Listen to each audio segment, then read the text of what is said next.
News sur Europe 1. Dimitri Pavlenko, vous recevez ce matin le maître de conférence en géographie à l'Université Lyon 2, Fabrice Balanche. Bonjour Fabrice Balanche.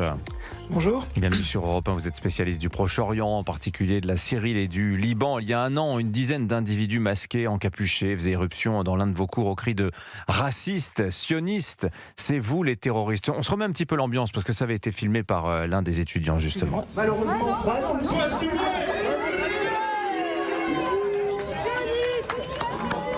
Voilà, sur les images, on les voit, ces étudiants vous bousculez. Vous avez même dû quitter l'amphi sous la pression. La vidéo a fait le tour des réseaux sociaux l'an dernier. Récemment, vous avez révélé, c'était chez Pascal Praud, il y a un mois de cela à peu près, Fabrice Balanche, que depuis, vous faites cours à Lyon 2 sous la protection de 2 agents privés. Autrement dit, vous craignez que cela recommence. Alors, cette protection m'a été donnée par l'université parce que effectivement, on craint que cela recommence. Et pour l'université, évidemment, ça serait terrible pour sa réputation parce que il y a des tags qui m'incriminent sur le campus. Et hier encore, quand j'ai voulu faire cours dans cet amphithéâtre, j'ai pas pu parce qu'il avait été saboté. C'est-à-dire que il y a un commando qui est arrivé avant le cours et qui a collé des affiches sur toutes les tables de l'amphithéâtre, et donc il a fallu que le service de sécurité intervienne pour nettoyer tout ça. Donc j'ai dû faire cours dans un autre amphithéâtre. Donc la menace est avérée, si vous voulez. C'est pas juste des spéculations. Oui. L'an dernier, il y avait eu très peu de réactions de l'administration de l'université, Fabrice Balanche. Vous avez même conseillé, dans la foulée des événements, d'aller faire vos cours sur un autre site de l'université en centre-ville de Lyon. J'imagine votre déception à l'époque. C'est allé mieux par la suite. L'université vous protège-t-elle davantage aujourd'hui ? À part cette protection, et puis on porte plainte quand il y a des tags ou des choses comme ça, mais enfin vous savez, la plainte que l'université que j'ai déposée contre le commando islamo-gauchiste qui est venu interrompre mon cours a été classée sans suite par le procureur, puisque on n'a pas réussi à identifier ces personnes. Si vous voulez, on est dans une université où il n'y a aucune caméra et il n'y a aucune volonté de la part de l'administration de l'université de révéler les personnes qui ont interrompu mon cours, parce qu'ils savent très bien qui c'est, vu qu'ils étaient en discussion permanente avec eux lorsqu'ils occupaient une salle pendant 2 mois avant d'intervenir dans mon cours. Alors justement, racontez-nous l'histoire de cette salle occupée pendant 2 mois, parce que précisément 2 jours avant votre agression, vous aviez signalé l'emploi de cette salle. Là, on constate que l'élément religieux, en fait, il est très important dans ce qui s'est passé, Fabrice Balanche. Racontez-nous cette histoire, cet épisode. Oui, donc début février, vous avez un groupe d'activistes qui décide d'occuper une salle à l'université pour y mener des activités militantes. L'université, au lieu de les faire évacuer, accepte de leur laisser cette salle dont ils en avaient les clés.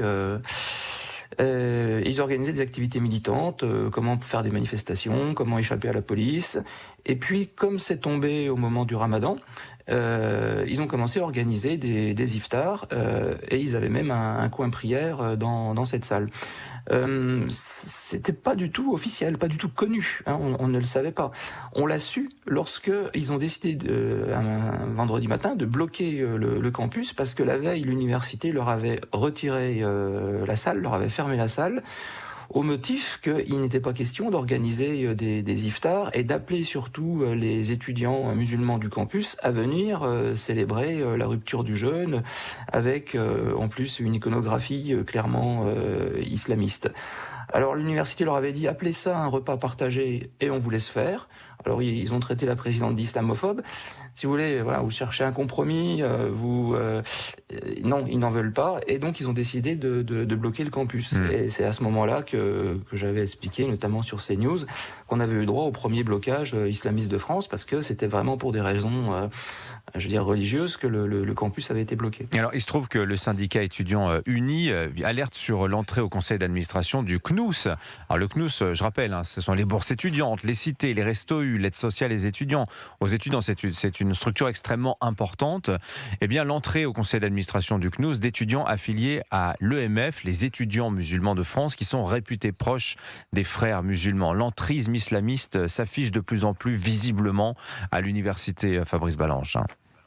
Oui, alors là, ça devient institutionnel puisque ce syndicat est effectivement proche des frères musulmans. Bon, ils sont déjà représentés dans des conseils d'administration d'universités, des conseils de facultés. Ils bénéficient déjà donc de subventions publiques en tant que membres de ces conseils. Et ils organisent avec ça des manifestations, des week-ends d'intégration entre musulmans. Alors là, pour le Ramadan, évidemment, ils essaient de regrouper les étudiants musulmans pour célébrer la rupture du jeûne. Alors, ils le font pas dans les locaux universitaires. Hein. C'est des gens qui sont extrêmement légalistes, par contre. Ça n'a rien à voir avec la FSU ou les autres syndicats étudiants. On peut pas se plaindre c'est pas eux qui organiseront des commandos dans les cours. En revanche, comme vous le dites, ils ont une place aujourd'hui qui leur permet de peser sur des choix stratégiques au sein des universités. Ou pourquoi pas exiger des repas halal dans les crous, au restaurant universitaire, des choses comme ça. Alors ça, tout ça, bien sûr, ça n'est pas qu'à Lyon 2, mais Lyon 2, c'est quand même un cas particulier. Vous n'avez pas songé à demander une mutation, à changer d'université, Fabrice Balanche ? Si, mais pour aller où ? À Paris 8, à Toulouse-le-Mirail, si vous voulez, en sciences humaines et sociales, c'est tellement sinistré que je vois pas l'intérêt de déménager pour de me retrouver finalement dans une situation semblable. Merci beaucoup Fabrice Balanche de votre témoignage ce matin sur l'antenne d'Europe 1. Je rappelle que vous êtes maître de conférence en géographie à l'université Lyon 2. Je rappelle le titre de votre dernier livre. Il a été récompensé, Les leçons de la crise syrienne. Merci en tout cas d'être venu ce matin sur l'antenne d'Europe 1. Bonne journée à vous. Il est 7h19 sur Europe 1.